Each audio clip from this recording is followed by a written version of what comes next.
नमस्कार, सुस्वागतम सुस्वागतम.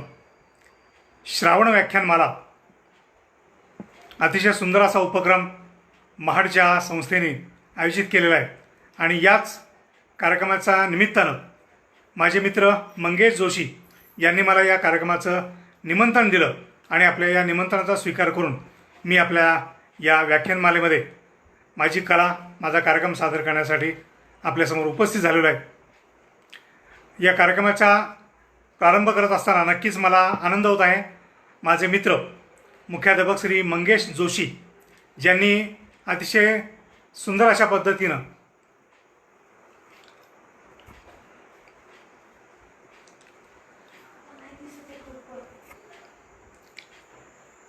नमस्कार.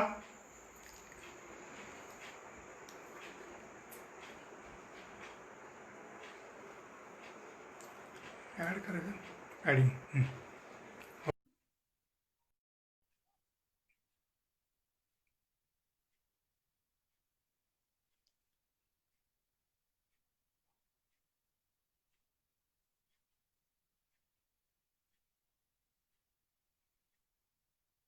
नमस्कार.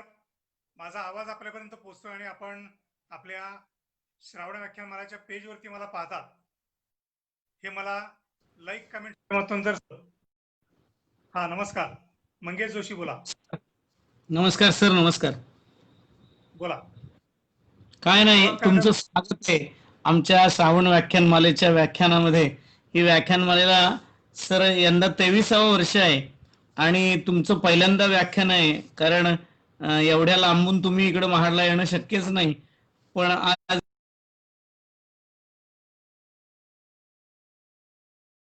तेव्हा तुमचं स्वागत करतो सगळ्यांच्या वतीनं. आणि सगळेजण आता हळूहळू जॉईंट होत आहेत आपल्याला, तर तुम्ही विषयाला सुरुवात करावी सर. ओके, धन्यवाद. धन्यवाद.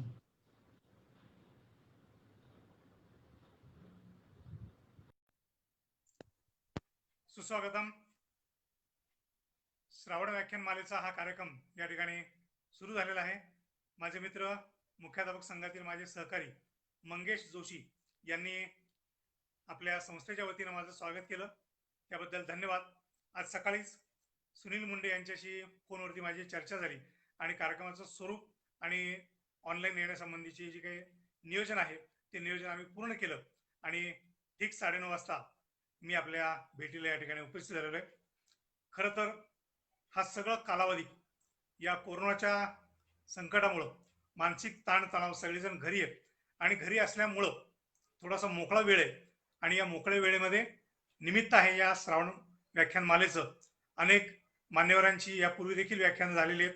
मी आजच आपल्या पेजवरती पाहिली आणि आपल्या निमंत्रणाचा स्वीकार करून मी माझा कार्यक्रम या ठिकाणी सादर करणार आहे. पण खरं तर या मार्च महिन्यापासून 4-5 महिन्यांचा हा कालावधी गेला आणि या 4-5 महिन्यामध्ये घडलं काय त्याची थोडीशी गंमत मी सुरुवातीला सांगतोय. आपली देखील सर्व मंडळी हळूहळू या ठिकाणी जॉईन होत आहेत. तर घडलं असं की ऑनलाईन शॉपिंग आपल्याला माहिती आहे, ऑनलाईन शॉपिंग आपल्याला माहिती आहे, ऑनलाईन पेमेंट ते पण आपल्याला माहिती आहे. पण ऑनलाईन शाळा, हो, ऑनलाईन शाळा नावाचा प्रकार सुरू झाला. पण ही ऑनलाईन शाळा नावाचा जो प्रकार सुरू झाला त्याची जी गंमत आहे ती गंमत मी आपल्या समोर सादर करतोय. ऑनलाईन शाळा.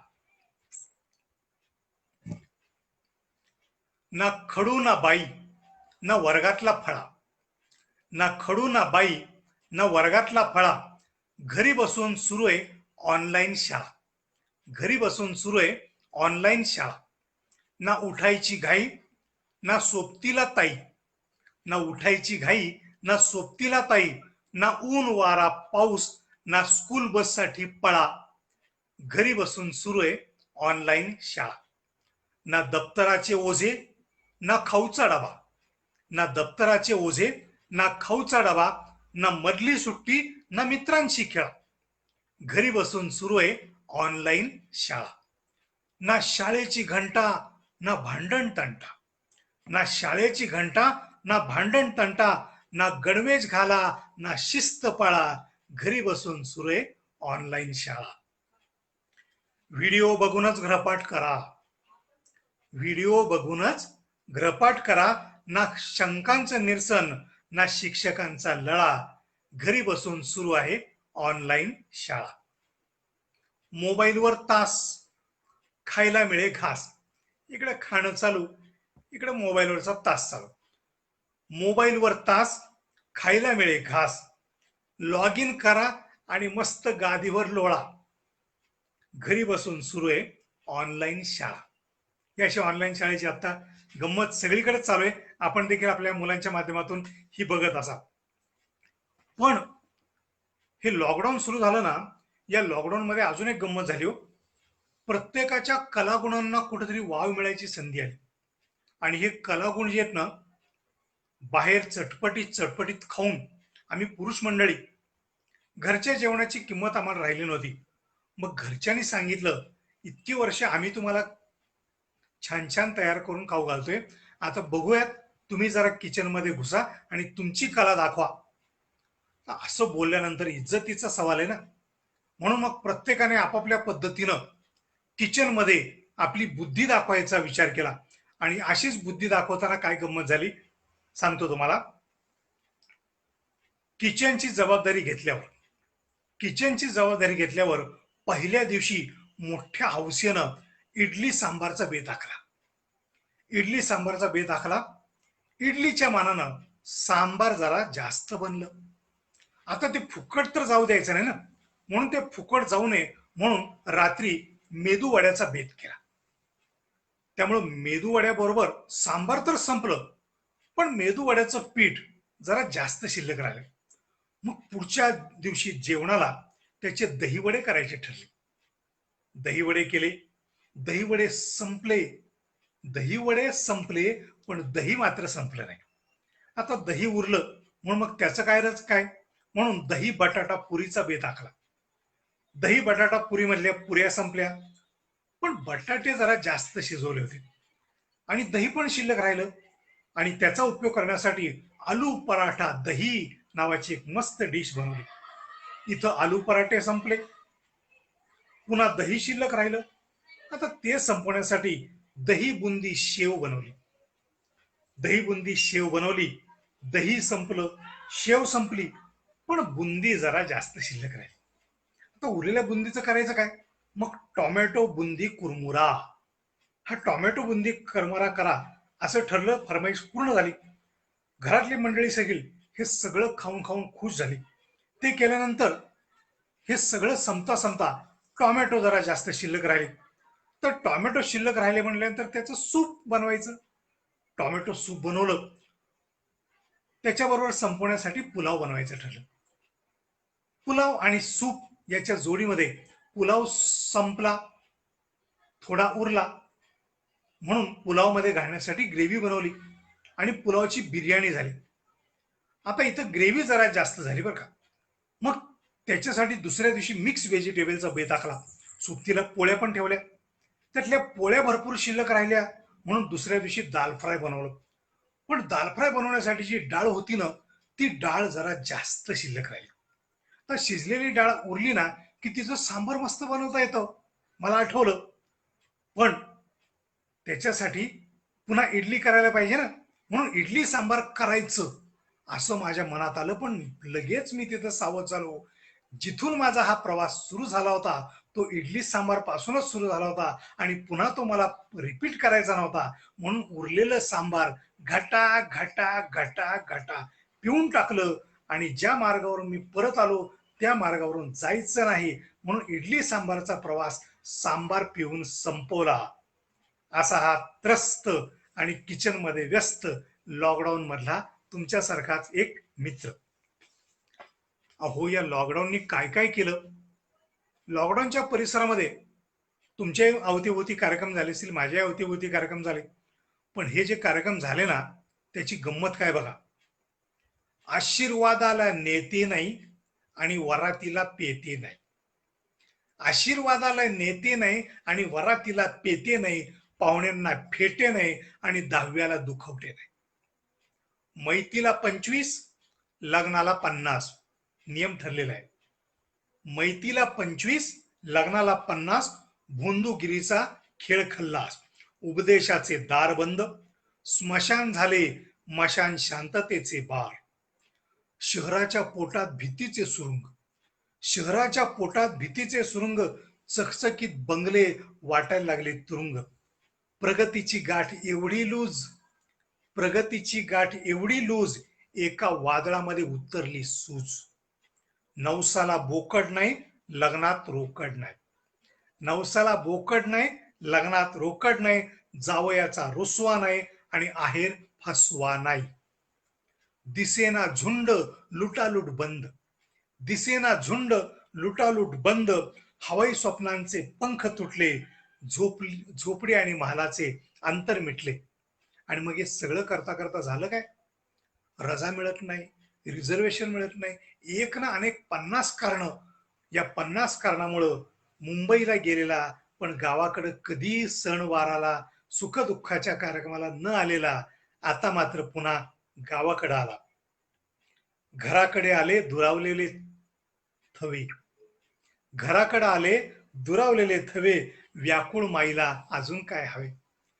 घराकडे आले दुरावलेले दुवे, व्याकुळ माईला अजून काय हवे?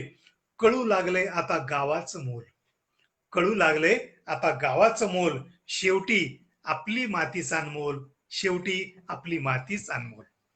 खरंच मंडळी, या कोरोनाच्या संकट काळामध्ये सुद्धा काही गोष्टी आपल्याला स्पष्ट समजल्या आणि या सगळ्या स्पष्ट गोष्टी घेऊनच इथून पुढची वाटचाल आपल्याला करायची. पण मनावरचं ताण तणाव दडपण हे दूर करण्यासाठी आपल्याकडे एक छान व्यवस्था आहे, ती म्हणजे मनसोक्त हसणं, दिलखुलास हसणं. आणि या हसण्याच्या गमती जमतीच आजच्या कार्यक्रमाच्या निमित्तानं मी आपल्या समोर सादर करणार आहे. आपल्यावरती अनेक प्राणी आपण बघतो, कुत्रा असेल, गाय असेल, गाढव असेल, मांजर असेल, यांना आपण नुसतं बघतो. पण मंडळी कोणी बघितलंय का मला सांगा बरं? म्हैस खुदू खुदू हसत होती, कुत्र गालातल्या गालात हसत होतं, मांजर पोट धरून हसत होतं. बघितलंय कधी? नाही बघितलं. कारण हसण्यासाठी जी अक्कल पाहिजे, बुद्धी पाहिजे, ती परमेश्वरानं फक्त एकाच प्राण्याला दिली. आणि एवढी मोठी देणगी ज्या नशिबान प्राण्याला दिली, तो नशिबान प्राणी म्हणजे तुम्ही आम्ही माणूस. आपण माणसं दिलखुलासपणे असतो, मनमोकळेपणे असतो. पण या हसण्याच्या पण फार गमती जमती तो. अहो, हसायचं कधी आणि कुठं हाच मोठा प्रश्न असतो. एखादा छान विनोदी कार्यक्रम चाललाय, बाकीचे मनमोकळेपणे असतात, पण आपल्यालाच एखादा असा चेहरा करून बसतो, बाकीच्यांच्या लक्षात येते याला बहुतेक काही समजत नाही. पण मंडळी, गंमत आपल्या भोवती घडली की मनमोकळेपणाने हसलंच पाहिजे, कारण देवाने आपल्याला दिलेली ती देणगी. पण याच्या उलट एखादा महत्वाचा विषय चाललाय, काहीतरी महत्वाची चर्चा चालली, आणि ती चर्चा चाललेली असताना विनाकारण कोणीतरी हे हे हे असं हसायला लागलं, तर हाताला धरून त्याला बाहेर पोच करावं लागतं. म्हणजे हसायचं तरी फजिती, नाही हसायचं तरी फजिती. कारण कारण असलं तरच हसायचं हे आपल्याला महत्वाचं आहे. कारण असताना कोणी हसलं ना, तर समोरचा म्हणतो स्क्रू ढिला झाला का. म्हणजेच कारण असलंच पाहिजे. पण हसायचं योग्य वेळी. चुकीच्या वेळी हसलं तर काय होतं माहितीये? एक छानशी ओळ मला आठवते. हसने का ना पल जाना, हसने का ना क्षण पहचाना, हसने का ना पल जाना, हसने का ना क्षण पहचाना. द्रौपदी की एक गलत हसी से सारा महाभारत निर्माण हुआ. द्रौपदी चुकीच्या जागी हसली म्हणून सगळं महाभारत घडलं मंडळी. पण आपल्याला मात्र असं करायचं नाही. जिथं वाटेल, जिथं योग्य वाटेल तिथंच आपल्याला हसायचंय, आणि ते सुद्धा मनसोक्त हसायचं. आपण हसतो म्हणजे काय होतं माहिती का? एखादी गंमत आपण बघतो, ऐकतो आणि मग आपण हसतो.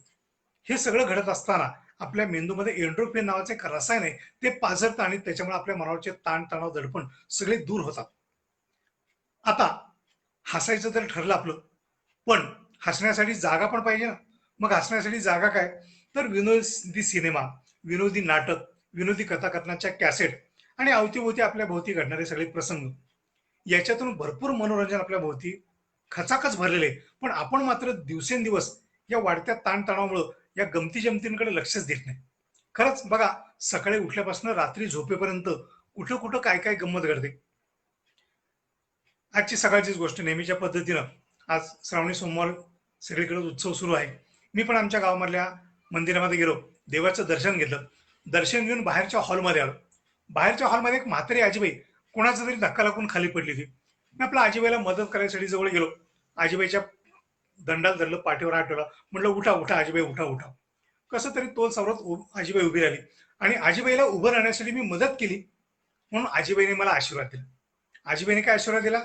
आर बाबा, आर तू जसा मला वर उचललं तसं देव तुला लवकर वर उचलो बाबा, देव तुला लवकर वर उचलो.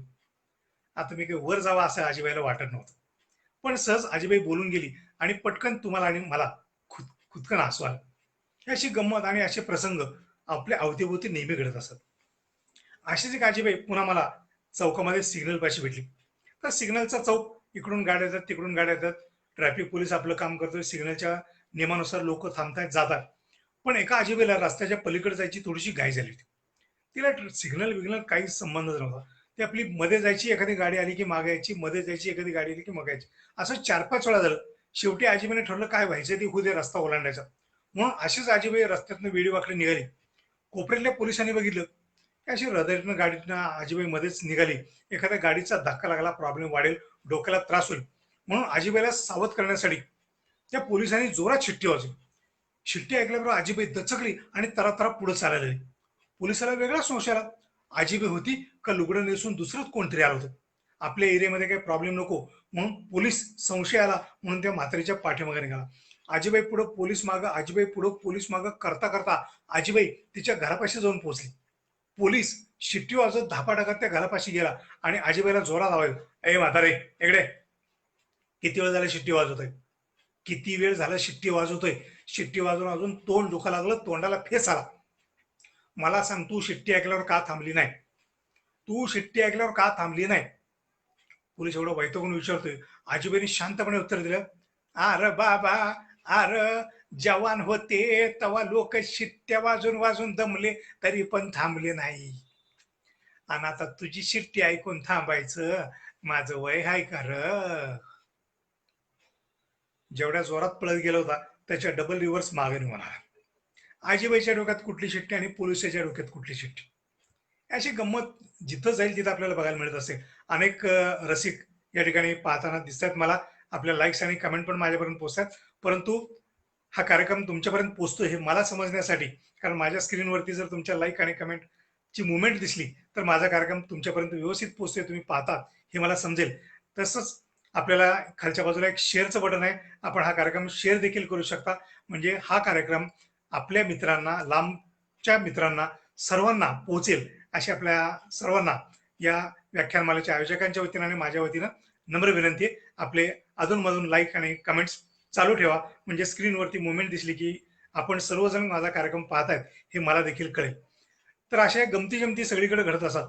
प्रवास म्हणलं की या प्रवासामध्ये तर असंख्य गमती जमती आम्हाला बाहेर मिळतात. असंच बऱ्याच वर्षापूर्वीची गोष्ट आहे. एका छोट्याशा गावामध्ये माझा कार्यक्रम होता. मी आपलं व्यवस्थित चौकशी केली, कुठल्या गाडीने यायचं, कुठं उतरायचं. बऱ्याच वर्षापूर्वीची गोष्ट, त्यामुळे एसटी महामंडळाची पर्याय नव्हता. आता आपण स्वतःच्या गाडीने फिरू शकतो. कुठल्या गावाला जायचं त्याची मी व्यवस्थित माहिती घेतली. जवळच्या एसटी स्टँडपर्यंत मी पोहोचलो आणि एसटी स्टँडच्या माणसाला त्या कार्यक्रमाची पत्रिका दाखवली. म्हटलं मला या कार्यक्रमासाठी जायचे.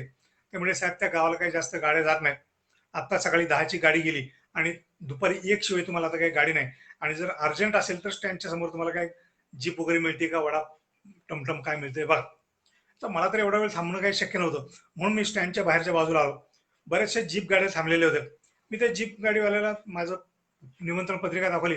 म्हणलं या कार्यक्रमाला मला जायचं. तो म्हटला बसा साहेब, त्या पलीकडच्या गाडीमध्ये बसा.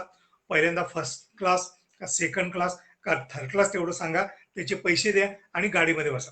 अरे म्हटलं रेल्वेमध्ये असतं, विमानामध्ये असतं, म्हटलं first class, second class, third class, 3-3 प्रकार. तुझ्या जीपमध्ये 10-12 माणसं बसायची, त्याच्यामध्ये first class, second class, third class, 3-3 प्रकार, भानगड काय? तो म्हटला बाकी काय विचारायचं ना.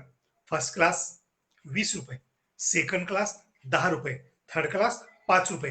कुठलं तिकीट पाहिजे सांगायचं, पैसे द्यायचे आणि गाडीमध्ये बसायचं. म्हटलं जाऊ दे, आपल्याला कशाला पाहिजे बाकी विचार करायचा. 20 रुपये फर्स्ट क्लास, तर म्हटलं ठीक आहे फर्स्ट क्लास. 20 रुपये दिले, आपल्या गाडीमध्ये जाऊन बसलो. आधीच 7-8 सीट गाडीमध्ये बसलेले होते. अजून इकडून तिकडून 7-8 सीट गोळा केले. गाडी खचाखच भरली आणि गाडी खचाखच भरल्यानंतर ड्रायव्हर आपल्या सीटवरती बसला, खिशातनं किल्ली काढली आणि गाडी सुरू करण्याचा प्रयत्न केला.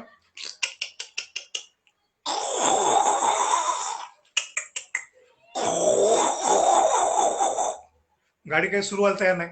दरवाजा उघडला, पुढून बॉनेट खुललं. कुठं वायर हल्ली का, कुठं नटबोल्ट लूज झालं का, सगळं जरा चेक केलं. कुठे काही प्रॉब्लेम नव्हता. तेवढ्यात त्याच्या लक्षामध्ये आलं की आपण ज्या गावाला जातोय त्या गावाचा घाट चढताना मध्ये जर गाडी गरम झाली तर मध्येच बंद पडेल. म्हणून समोरच्या हॉटेलमध्ये गेला, एक चंबूमध्ये पाणी आणलं आणि चंबूतलं पाणी त्या रेडिएटरमध्ये ओतलं.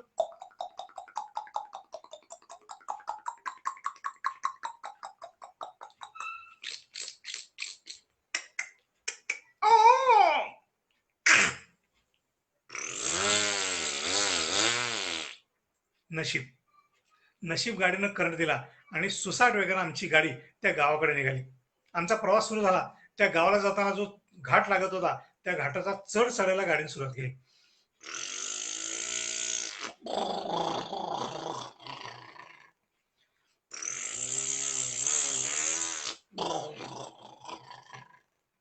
निम्म्यापर्यंत जायची, परत उलटी पाठीमागायची, निम्म्यापर्यंत जायची, परत उलटी पाठीमागायची. असं 4-5 वेळा झालं.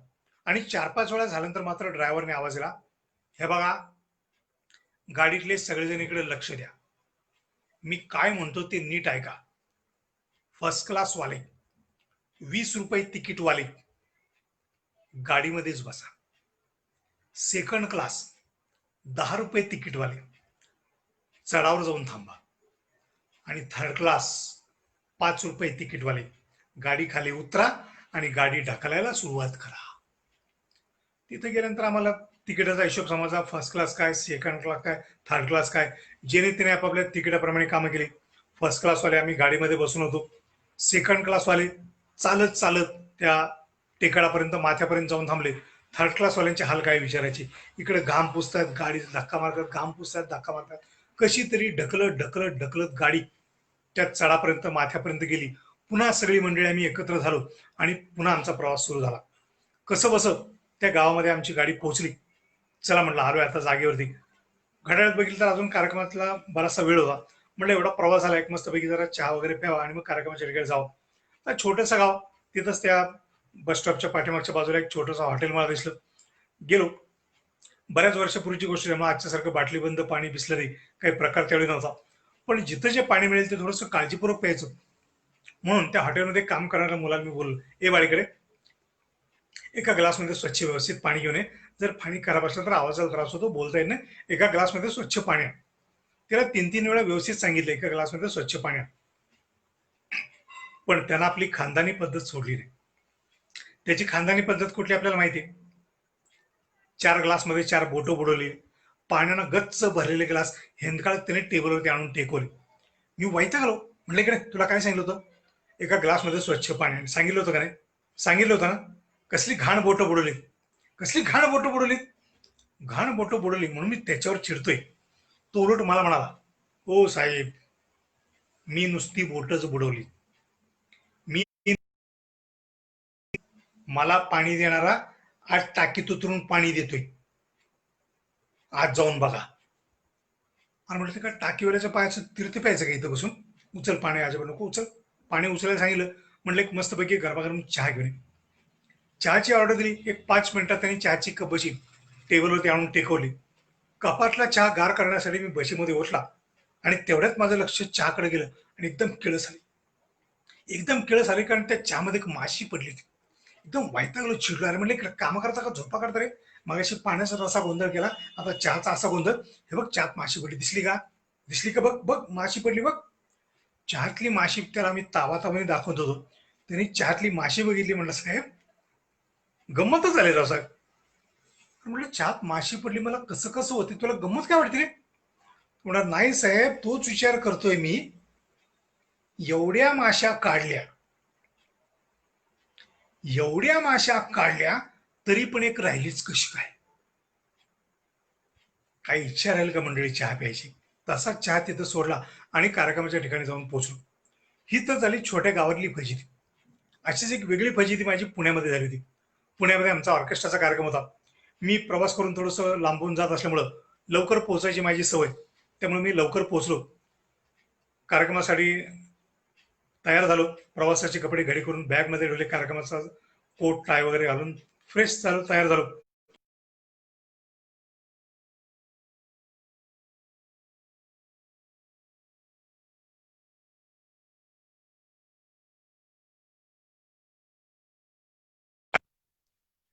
कार्यक्रम सुरू व्हायला थोडासा वेळ होता. मी आपलं बाहेरच्या पॅसेजमध्ये आलो, फेरे मारत होतो. तेवढ्यात एक ओळखीचा मित्र आला. नमस्कार गणपुले सर, कसं काय चाललंय, काय म्हणतोय दौरा, काय म्हणतोय तुमचं तिकडचं वातावरण, मुलं निकाल, इकडच्या तिकडच्या गप्पा सुरू झाल्या. म्हटलं मित्रा, बऱ्याच दिवसांनी तुझी आणि माझी भेट झाली. कार्यक्रमाला अजून वेळ आहे. इतक्या दिवसांनी आपण भेटलोय. आपण मस्तपैकी कॅन्टीनमध्ये बसूयात, मस्तपैकी नाश्ता करूयात, गप्पा मारूयात तिथं. दोघं जण आम्ही समोरच्या कॅन्टीनमध्ये गेलो, मस्त नाश्ता वगैरे झाला. आता आपल्याकडे गावाकडे एक पद्धत असे बा, ओरडून सांगायची, कोपऱ्यातला 20 रुपये घ्या, कॉर्नरचा 40 रुपये घ्या, चष्मेवाला 10 रुपये घ्या, टोपीवाला 30 रुपये घ्या. ओरडून सांगायची पद्धत गावाकडे असते. शहरामध्ये जरा वेगळी पद्धत. व्यवस्थित बिल तयार करतात. तो वेटर टेबलवरती बिल आणून ठेवतो. आपण बिल बघायचं आणि काउंटरला जाऊन पेड करायचं. त्या पद्धतीने त्यावेळची गोष्ट, 80 रुपये आमचं बिल झालेलं. बिलाचा कागद वेटरनं टेबलवरती आणून ठेवला. मी बिल बघितलं, 80 रुपये बिल झालेलं, आणि बिल देण्यासाठी मी खिशामध्ये हात घातला. खिशामध्ये हात घातल्यानं माझ्या लक्षामध्ये आलं की आपण कार्यक्रमासाठी कपडे बदलले.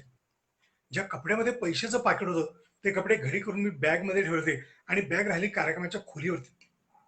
अंगावरचे कपडे कार्यक्रमाचे कपडे, त्यात पैसे ठेवायचं काही कारण नाही, त्यामुळे खिशामध्ये एकही पैसा नाही. घाबरलो, टेन्शन आलं. पण म्हटलं अरे कशाला घाबरायचं, आपल्याकडे पैसे नाहीत. पण आपला मित्र आपल्याबरोबर आहे, मित्राची मदत घेऊ. मित्राला विनंती केली, म्हटलं मित्र जरा 80 रुपये दे. मित्र म्हटला माझ्याकडे पैसे नाही. अरे म्हणलं बिल मीच द्यायला पाहिजे, मीच हॉटेलमध्ये चल म्हणलं, मला मान्य आहे, पण आत्ता पैसे विसरले. मी कार्यक्रमाच्या ठिकाणी गेले की तुझे पैसे लगेच तुला परत करतो, प्लीज मला आत्ता 80 रुपये उसने दे.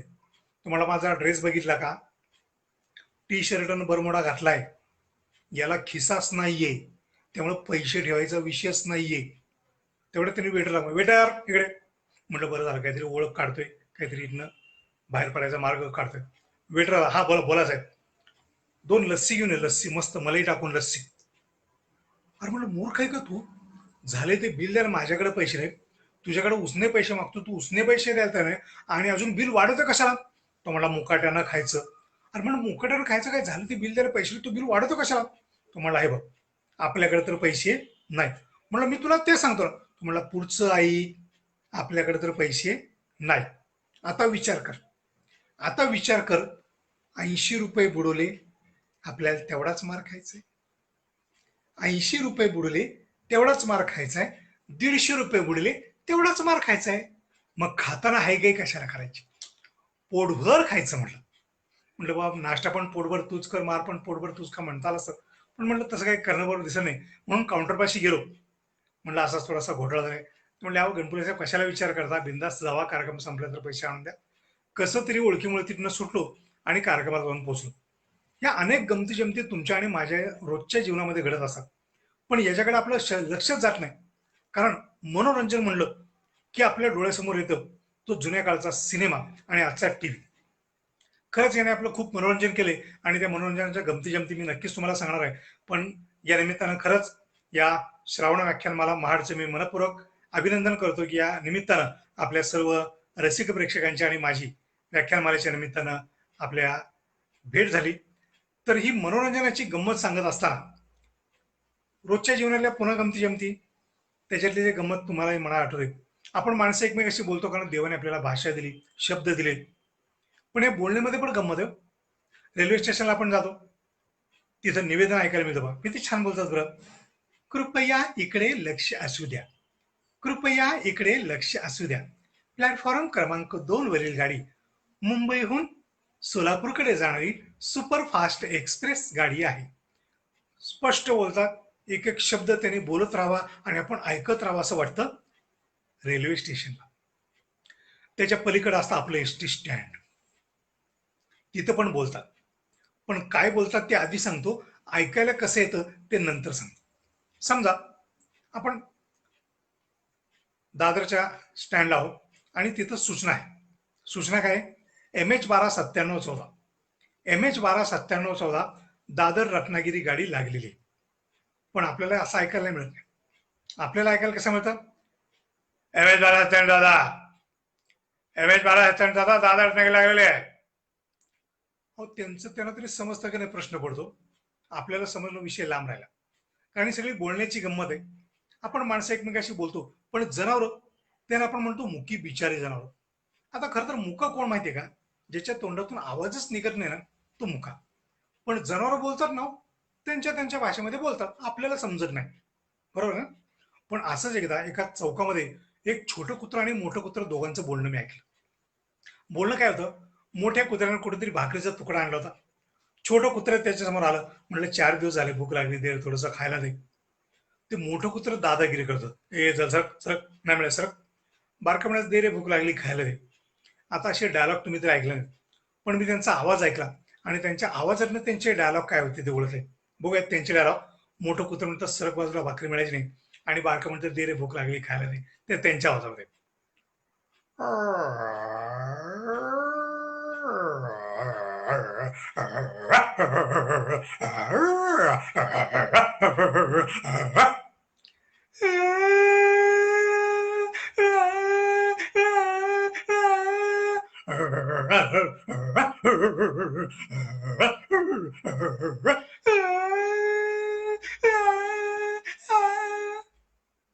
त्यांचं त्यांचं बोलणं चाललं.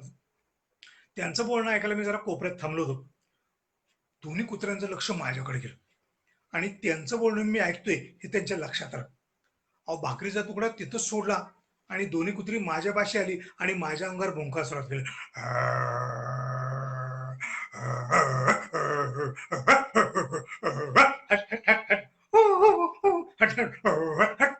मी आपला हाकलायचा प्रयत्न करतोय, कुत्रा अजिबात हटायला तयार नाही. मी म्हटलं कपडे न फाटता इथनं जर बाहेर पडायचं असेल तर काय करून कुत्र्याला हाकलायला पाहिजे. मग कुत्र्याला हाकलायसाठी इकडे तिकडे बघून एक दगड उचलला. दगड उचलला आणि नेम धरून तो दगड त्या कुत्र्याला मारला. नेम धरून मारलेला दगड जसं त्या कुत्र्याला लागला, बिचार तिथून ओरडत पळत सुटलो.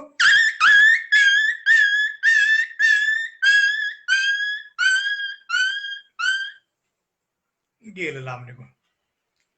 ही अशी आवाजाची गंमत सगळीकडे आपल्याला पाहायला मिळते. सिनेमा गेल्या 100 वर्षापासून या सिनेमाने आपलं मनोरंजन केलंय. पण या 100 वर्षामध्ये सिनेमात काय काय बदल झाले त्याची थोडीशी गंमत बघूयात आपण. पूर्वी सिनेमाची नाव होती बा, गूंज उठी शहनाई, झनक झनक पायल बाजे, दिल दिया दर्द लिया, हिमालय की गोद में, काश्मीर की कली. कसं बरं वाटायचं ऐकायला. पण आता पिक्चरचं नाव जिंदा जला दूंगा, पाप को जलाकर राख कर दूंगा, खून का बदला खून. सगळी खतरनाक नाव. नंतर रोमॅन्टिक नावं सुरू झाली. मैने प्यार किया. म्हटलं बा जगातल्या प्रत्येकाने केले, तू कशाला सांगतो मैने प्यार किया. बरं म्हटलं किया तर किया. परत 8 वर्षानंतर तोच डोक्याला हात लावून म्हणतो मैने प्यार क्यों किया. म्हटलं आता तुझं तू बघ बाबा. अशी सिनेमाच्या नावाची गंमत. अहो, सिनेमाची लेवल बदलली हो. पूर्वी लो बजेटचा पिक्चर असायचा, साधी सुधी कहाणी असायची. असाच एक लो बजेटचा पिक्चर काढला. पिक्चरचं नाव ठेवलं फुटपाथ. म्हणजे ठीक आहे, फुटपाथ. त्यानंतर आपली थोडीशी लेवल वाढली, सिनेमाची लेवल वाढली. दुसरा पिक्चर काढला, पिक्चराचं नाव ठेवलं सडक. म्हटलं फुटपाथ सोडला आणि सडकीवर कसं काय आले. आले तर आले, ठीक आहे. पुन्हा आपली थोडीशी लेवल वाढली, सिनेमाची लेवल वाढली. तिसरा पिक्चर काढला रोड. म्हटलं चाललंय का, फुटपाथ, सडक, रोड, त्याच्यानंतर आला पुन्हा हायवे, आता असेल ओव्हरब्रिज. म्हटलं अंडरग्राऊंड, काय रस्त्याची नावं ठेवायची तेव्हा.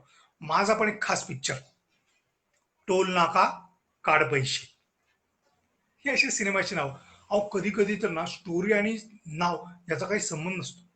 एक मद्रास प्रोडक्शनचा सिनेमा होता, अगदी कौटुंबिक जिवाळ्याची स्टोरी. अगदी कौटुंबिक जिवाळ्याची स्टोरी, पण सिनेमाचं नाव काय होतं माहितीये, मेरा पती सिर्फ मेरा है. म्हटलं बाकीच्यांची काय कॉन्ट्रीब्युशन सिस्टीम आहे काय, कशाला सांगायचं मेरा पती सिर्फ मेरा है. ही अशी सिनेमाची नावं तेव्हापासून आतापर्यंत बदलली. सिनेमाची नावं बदलली, सिनेमातली गाणी बदलली, सिनेमाचे डायलॉग बदलले. जुन्या सिनेमात कसं असायचं, हिरो आणि हिरोईन अशी बोलायची, राधा मेरे तरफ से गुलाब का फूल तुम्हें ले लो. नहीं, मैं तुम्हारी तरफ से फूल नहीं ले सकती. अरे शर्माने की क्या बात है, 2 महीने के बाद अपनी शादी है. हाँ, 2 महीने के बाद शादी है, लेकिन उससे पहले मैं फूल नहीं ले सकती. अगर अब्बा जान को पता चला तो उनको कितना बुरा लगेगा. लव्ह सीन मध्ये पण अब्बाजांची भीती होती. पण आजकाल तसं नाही.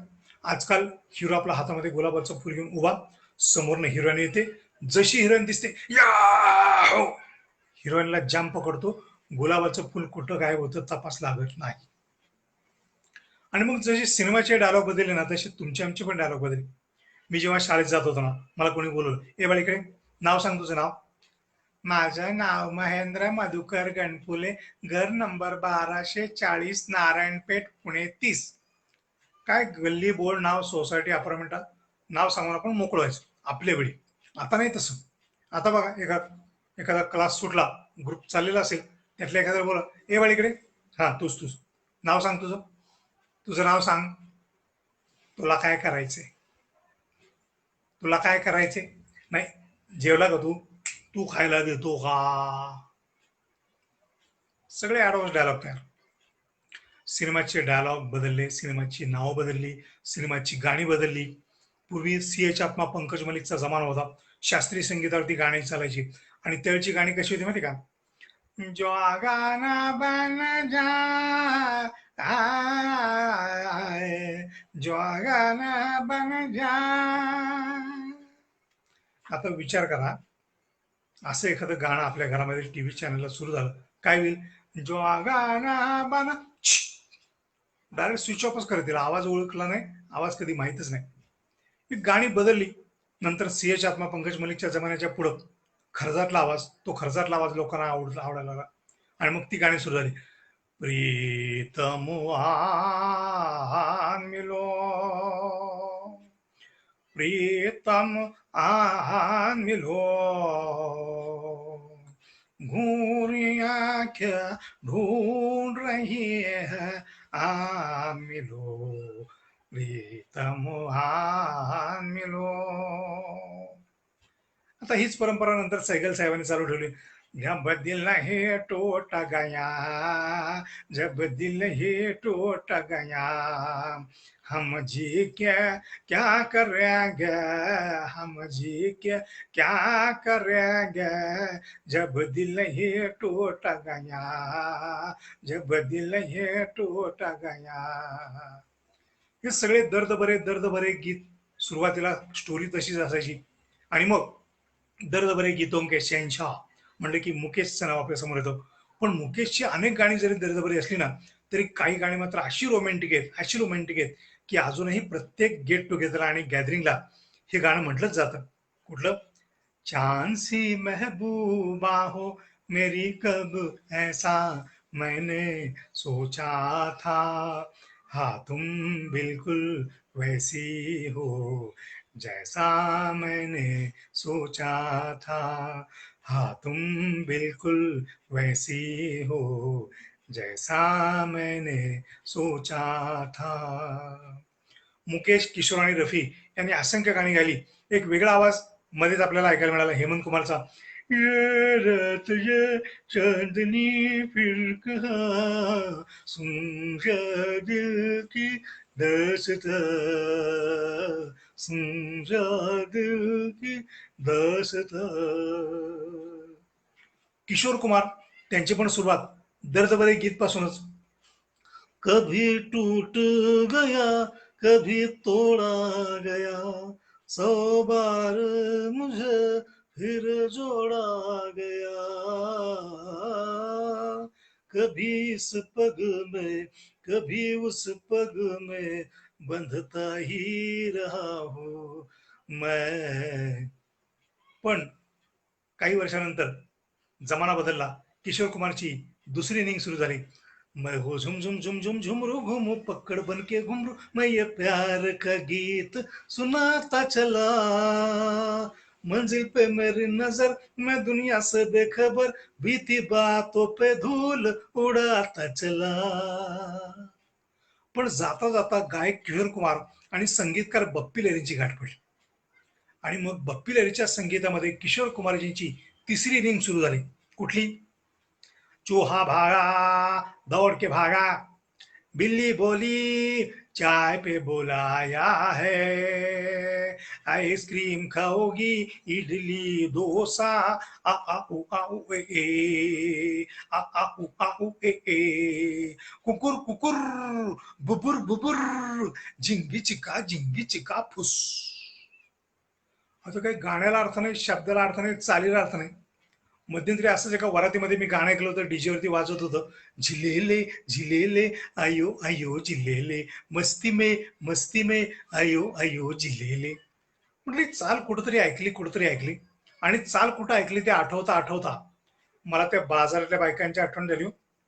सुया गे बिबगे पोत गे बाई, सुया गे बिबगे पोत गे बाई, झिलेले झिलेले आयो आयो झिलेले.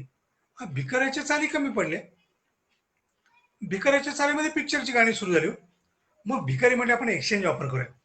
तुम्ही आमच्या चालीमध्ये पिक्चरची गाणी बनवा, आम्ही तुमच्या चालीमध्ये चौकामध्ये भीक मागतो. आपल्या सगळ्यांचं ओळखीचं गाणं आहे, सावन का महीना पवन करे शोर, जियारा रे झूमे ऐसे जैसे मनमानाचे मोर.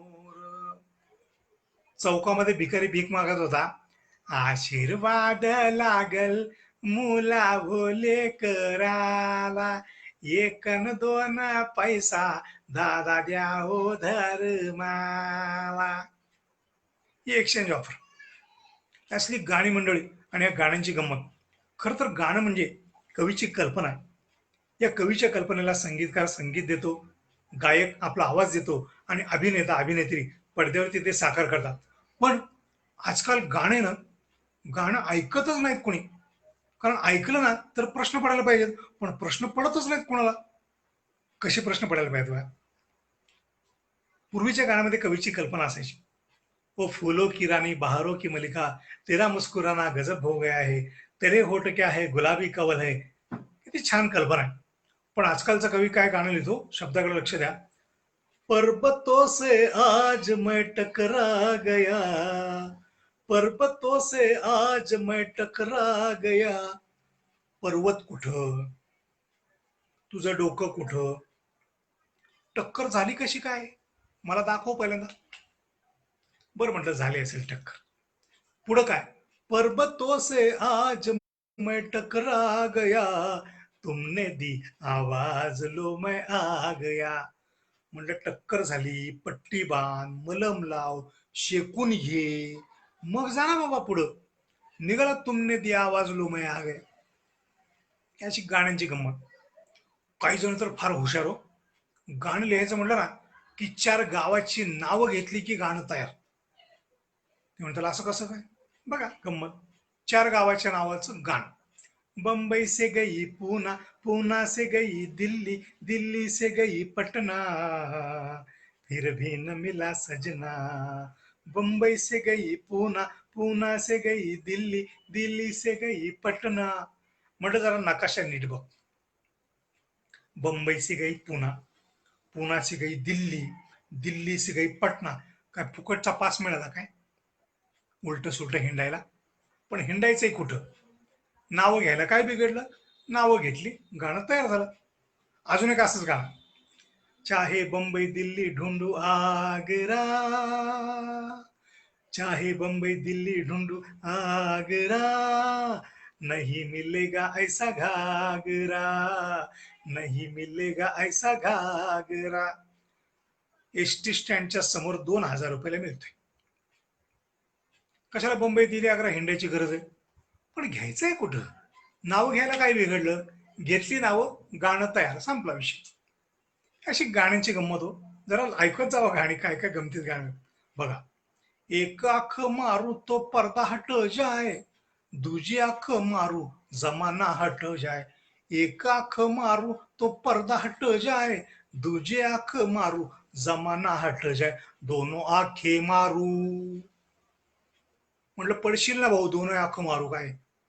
पण काही नाही, गाणी अशी येतात अशी जातात. बरं, नवी गाणी सगळी वाईट आणि जुनी गाणी सगळी चांगली, असं काही नाही हो. जुन्या गाण्यात पण फॉल्ट आहे.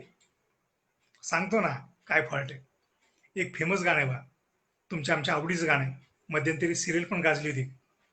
फूलों का तारों का सबका कहना है, 1000 में मेरी बहना है. इथपर्यंत बरोबर आहे. पुढं काय? सारी उम्र हमें संग रहना है. कशाला? तिला चांगली मूल बघून दे, तिला चांगला मुलगा बघून दे, त्यांचं लग्न होऊ दे, तिच्या घरी नांदायला जाऊ दे. तू जाणार आहे का भांडी घासायला तिथं? सारी उमर हमें संग रहना है. पण काय नाही, गाणी ऐकायची आणि सोडून द्यायची. त्याचे अजून थोडस माग. बरं, अजून एक गंमत बरं का, सिनेमामध्ये ना, आपल्या हिंदी सिनेमामध्ये सकाळ आहे, संध्याकाळ आहे, रात्र आहे, पण दुपार गायब. बघा, सुबह से लेकर शाम तक, शाम से लेकर रात तक, रात से लेकर सुबह तक तू मुझे प्यार कर. दुपार गायब. दुसरं गाणं, चाहूंगा मैं तुझे सांझ सवेरे. दुपार गायब. त्याचं कारण आहे, आपल्या हिंदी पिक्चरचा हिरो, त्याचा ऑफिसशी काही संबंध आहे का? आणि दुपार म्हणजे ऑफिस वर्किंग आवर्स. त्यामुळे दुपारचा आणि हिंदी सिनेमाच्या हिरोचा आणि अख्ख्या हिंदी सिनेमाचा संबंधच नाही. चाहूंगा मैं तुझे सांझ सवेरे, दुपार गायब. सुबह से लेकर शाम तक, शाम से लेकर रात तक, रात से लेकर सुबह तक तू मुझे प्यार कर, दुपार गायब. पण नाईलाजानं दुपार आली बरं का. कुठं आली माहिती का?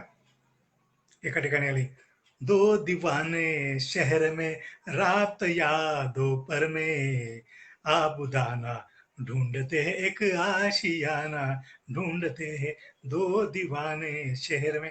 आता राहिलं घरच नाही ना हो, त्यामुळे आसरा निवडायलाच पाहिजे, शोधायला पाहिजे. म्हणून मग तिथं दिवस नाही, दुपार नाही, रात्र नाही. नाहीतर दुपारचा हिंदी सिनेमाशी संबंध आलाच नसता. त्याचे थोडंसं मागे जाऊ आपण. आपण सगळी एका देवाची लेकरं, लहानपणापासून आपण ऐकतोय आणि आपल्या सगळ्यांना मान्य पण आहे. पण आपण सगळी एका देवाची लेकरं हे जर आपल्याला मान्य असेल ना, तर या गाण्याचा अर्थ मला नीट सांगा ना तुम्ही. या गाण्याचा अर्थ सांगा. काय गाणं आहे? खुदा भी आसमां से जब जमी पर देखता होगा मेरे महबूब को किसने बनाया सोचता होगा. आपलं प्रोडक्शन दिसत नाही, एक्सपोर्टचा आयटम असेल एखाद्या वेळेस, असं देवाला विचार करायची कंडिशन आणली. कोणासाठी? हिरोईन किती सुंदर आहे तिच्या कौतुकासाठी. असली सगळी गाण्यांची गंमत म्हणजे. खरं तर अनेक गमती जमती कार्यक्रमाच्या निमित्ताने आम्ही पाहत असतो, पण आम्ही तुमचं मनोरंजन करत असतो. आणि मनोरंजन करत असताना तुम्ही दिलखुलासपणे दाद देता. आता तुम्ही माझ्या समोर नाही आहेत, तरी पण तुमचे व्ह्युअरशिप मला दिसते, तुमचे लाईक्स आणि कमेंट मला दिसतात, ज्याच्या माध्यमातून आपण एकमेकांशी जोडलेलो आहोत. परंतु प्रत्यक्ष ज्यावेळी कार्यक्रम चालू असतो, त्यावेळी मात्र लोकांच्या हाशा टाळ्या यांचा प्रतिसाद आम्हाला मिळत असतो. पण हे हसणं जे आहे ना, हे हसणं फार गमतीशीर हो. आता हसण्याच्या गमती काय आहेत माहिती आहे का? मंडळाचा एखादा कार्यक्रम असतो, खुर्च्यांच्या रांगा मांडलेल्या असतात, त्या पुढच्या 4 रांगेवरती एक स्टिकर लावतात, रिझर्व, राखीव. मला सुरुवातीला त्या राखीव शब्दाचा अर्थच कळत नव्हता. बऱ्याच वर्षानंतर तो समजला. या खुर्चीवर बसणारे लोक हसायच्या बाबतीमध्ये हसायच्या बाबतीमध्ये राखीव असतात, रिझर्व असतात. अहो खरंच, कुठल्या तरी मोठ्या पक्षाचे नेते मंडळी असतात, कुठल्या तरी कंपनीचे डायरेक्टर असतात, कुठल्या तरी मोठ्या हुद्द्यावरती काम करणारे लोक असतात, निमंत्रित प्रतिष्ठित म्हणून त्यांना पुढच्या रांगेमध्ये बसवलेलं असतं. पण ही मंडळी जेव्हा कार्यक्रम बघतात ना, तेव्हा बाकीचे दिलखुलास आनंद घेत असतात, हसत असतात, टाळ्या वाजवत असतात. पण ही राखीव सीटवरती बसणारी मंडळी, एक्झिक्युटिव्ह स्टाईलची मंडळी, कार्यक्रम बघतात कसा आणि रिस्पॉन्स देतात कसा. नेमकं पुढच्या रांगेमध्ये बसलेले असतात, त्यामुळे त्यांचा चेहरा छान स्पष्ट दिसतो मला.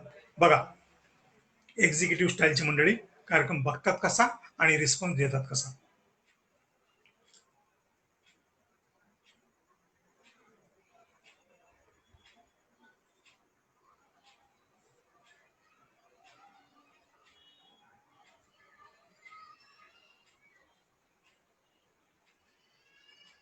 अगदी मेहरबानी केल्यासारखं असतात, उपकार केल्यासारखं असतात. शरीराचा कुठलाही भाग हलणार नाही याची पूर्ण काळजी घेऊन ही मंडळी असतात. त्याच्या पाठीमागे दुसऱ्या टप्प्यातली मंडळी, ही दुसऱ्या टप्प्यातली मंडळी म्हणजे लेट करंटचं पब्लिक. लेट करंटचं पब्लिक म्हणजे एकदा जोक झाला ना की 3 वेळा हसतात. जोक एकदा पण हसतात 3दा. काय प्रकार आहे? पहिल्यांदा हसतात. कशासाठी? सगळेजण हसले आपण तर कशाला गप्प बसायचं, म्हणून सगळ्यांच्या बरोबर हसून मोकळं होतं. थोड्या वेळानं काय गंमत आहे ती जरा ट्यूबलाईट करंटमुळे उशिरा समजते, त्यामुळे दुसऱ्यांदा हसतात. ते गंमत समजली म्हणून. ते कसं अशी गंमत होती होय. गंमत समजली, हसला, विषय संपला. परत थोड्या वेळानं तिसऱ्यांदा हसतात. आता तिसऱ्यांदा कशासाठी असतात? पहिल्यांदा आपण उगीच येड्यासारखं हसलो होतो म्हणून आपल्यालाच हसून मोकळे होतात. असे 3-3 वेळा हसणारे लोक बघितले ना की मला आठवण होती ती स्टार्टिंग प्रॉब्लेमची मोटरसायकल. एका किकमध्ये गाडी सुरूच होत नाही. 4-5 किक मारल्यानंतर जशी गाडी सुरू होते ना तशी लोक असतात.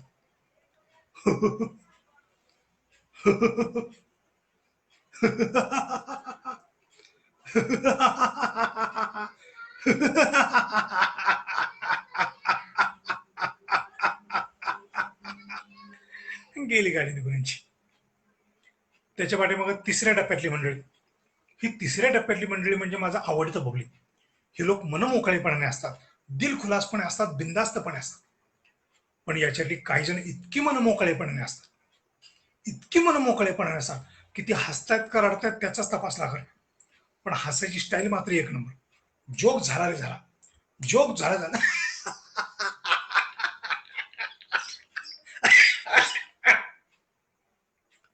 पूर्ण खळखळून व्यायाम करून अंग मोकळं करून असतं. एक नंबर हसण्याचा प्रकार. पण हा प्रकार जो आहे ना त्या एक्झिक्युटिव्ह पहिल्या रांगेतल्याच्या पूर्णपणे विरुद्ध. त्यांचं म्हणणं असतं शरीराचा कुठलाही भाग हलवायचा नाही, आणि यांचं म्हणणं असतं शरीराचा कुठलाही भाग हलायचा, शिल्लक ठेवायचा नाही. खळखळून हसून मोकळं होतं. हे झाले पहिला टप्पा, दुसरा टप्पा, तिसरा टप्पा, 3 प्रकार. पण गेल्या अनेक वर्षाच्या कार्यक्रमातून काही निवडक मंडळी मी टिपली हसण्याच्या बाबतीतली. वैयक्तिक स्पेशालिटी त्यांना मी नाव दिलेले. या वैयक्तिक स्पेशालिटी मधले काही नमुने आपल्या समोर सादर करतोय. त्यातला जो पहिला प्रकार ना, त्या पहिल्या प्रकाराचं नाव आहे रपाटा स्टाईल. आता हे रपाटा स्टाईल काय प्रकार आहे? काही लोक हसतात. हसतात म्हणजे काय होतं की जेव्हा जोक होईल ना तेव्हा ही मंडळी हसतात, आणि हसता हसता पुढच्याच्या पाठीवर रपाटा, नाहीतर शेजाऱ्याच्या मांडीवर रपाटा, म्हणून त्या प्रकाराचं नाव आहे रपाटा स्टाईल. कशा असतात?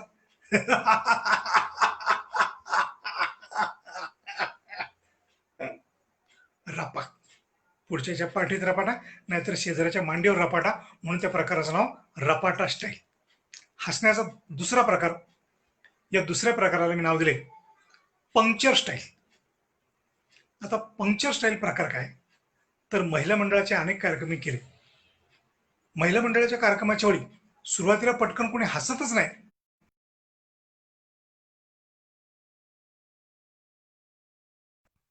पटकन कोणी हसतच नाही. आजूबाजूला कोणी जोडीला आहे का याचा अंदाज घेतात आणि मग हसतात. मग हसायला तर येतं, पण हसणं कंट्रोल करायची वेळ येते. काही वेळा हसणं कंट्रोल होतो, पण काही वेळा कंट्रोल होत नाही. आणि जे हसणं कंट्रोल होत नाही ते कंट्रोल करायला गेलं की प्रेशर वाढतं, आणि प्रेशर कंट्रोल नाही झालं की शेवटी पंक्चर होतं. म्हणून त्या प्रकाराला नाव दिलं पंक्चर स्टाईल. महिला मंडळ स्पेशल हसून.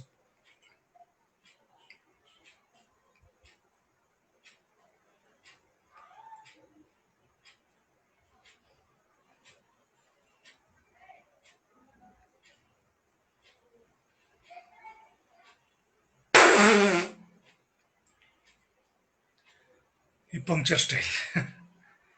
हसण्याचा प्रकार, हसण्याचा तिसरा प्रकार जो आहे त्याला मी नाव दिले कोल्ड्रिंक स्टाईल. आता कोल्ड्रिंकचा आणि हसण्याचा संबंध काय नाही, पण मी नाव कशासाठी दिलं तर काही मंडळी हसतात तेव्हा त्याची हची बाराखडी बंद असते, म्हणजे आपल्यासारखा हा हा ही ही असा आवाज येत नाही. पण आवाज येतो कसा? तर कोल्ड्रिंकची बाटली ओपनरनं खोलल्यानंतर त्यातून गॅस जसा बाहेर पडतो तशी काही मंडळी असतात, म्हणून मी त्याला नाव दिले कोल्ड्रिंक स्टाईल. कशी असतात?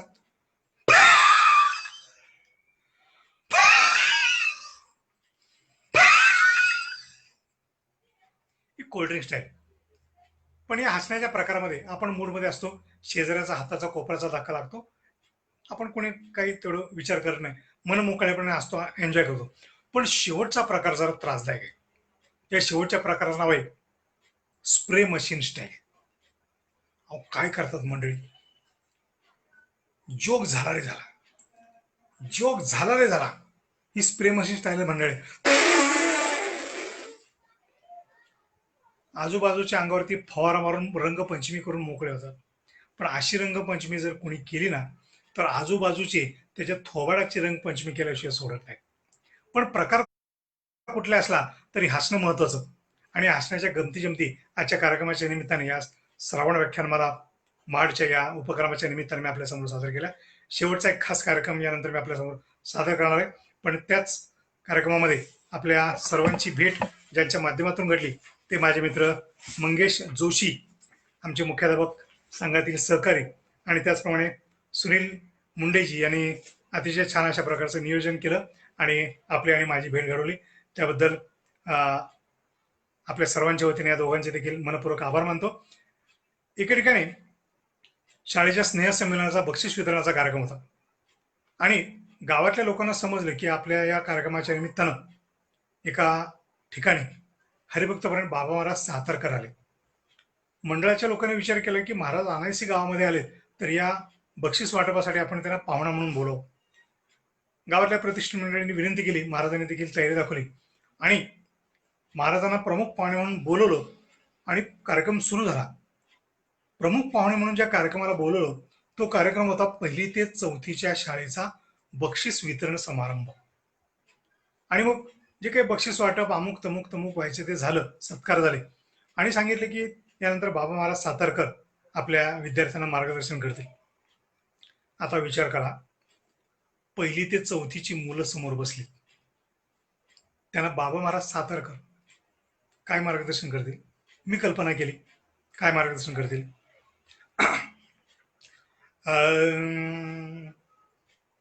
बे एके बे बे दोने चार, बे त्रिका सहा, बे चौकाठ, बे त्रिका सहा, बे चौकाठ, बे पंचे 10, बे सगबारा.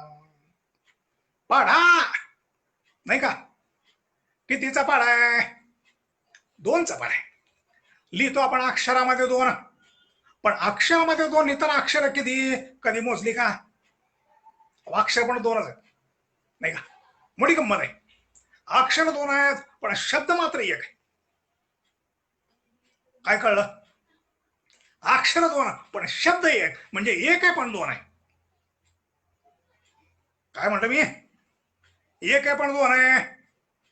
तुम्ही म्हणाल असं कधी असतं का? असतं. मला नेहमी वाटतं बरं का, 1 आहे पण 2 आहे म्हणले की परमेश्वराचं रूप. कारण परमेश्वराचं रूप एक सगुण, एक निर्गुण, एक साकार, एक निराकार, एक दृश्य, एक अदृश्य. परमेश्वर 1, रूप 2, तस शब्द 1, अक्षर 2. कळला काय? या 2च्या पाडाचा इथं अर्थ समजला तर पुढचा अर्थ समजणार आहे. या 2च्या पाडाचा पुढचा शब्द 4. काय म्हणतो? 4 म्हणतो. 4ही वेदांची शिकवण आपल्या अंगामध्ये बांधली असेल तर 4ही दिशांना आपली कीर्ती पसरते नाही का? चांगलं वागलं तर कीर्ती पसरते, नाही वागलं तर आई वडिलांचा उद्धार होतो. आई आणि वडील पुन्हा दोघं आलेच, कारण पाढा 2चा आहे ना. त्यामुळे दोघांना सोडून कसं चालेल?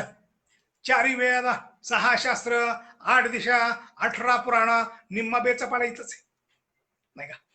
बरंच बोलता येईल, बरंच सांगता येईल, पण तुम्हाला पण जायचंय, मला पण जायचंय, तुम्हाला नसलं तरी मला तरी जायचंय नाही का? त्यामुळं बे एके बे बे दोने चार, बे त्रिका 6, बे चौकाठ, बे त्रिका 6, बे चौकाठ, बे पंचे 10, बे सगबारा. पुंडलिक वरदेव हर विठ्ठल श्री ज्ञानदेव तुकाराम पंढरनाथ महाराज की जय. मंगलमूर्ती मोरया. महाराजांनी गजर केला आणि महाराज पुढच्या प्रवचनासाठी निघाले. घड्याळाकडे तुम्ही बघितलं नाही, मी बघितलं नाही. 1 तास कसा गेला तुम्हालाही कळलं नाही, मलाही कळलं नाही. याचं कारण मी सुरुवातीला सांगितलं होतं, हसण्यासाठी जन्म आपला, हसण्यासाठी जन्म आपला. दिलखुलास हसत राहा. मनावरचे ताणतणाव, दडपण दूर करण्याचा हा एकमेव मार्ग आहे आणि तो सुद्धा फ्री ऑफ चार्ज आहे. अजून तरी कुठल्याही हसण्याला आणि टाळ्याला मनाई नाही आणि टॅक्स नाही. त्यामुळे हा आनंद लुटत राहा. येणाऱ्या गणेशोत्सवासाठी आपल्या सर्वांना मनपूर्वक शुभेच्छा आणि पुन्हा एकदा श्रावण व्याख्यानमाला महाड संयोजकांचे मी मनपूर्वक आभार मानतो आणि या ठिकाणी थांबतो. धन्यवाद, धन्यवाद, धन्यवाद.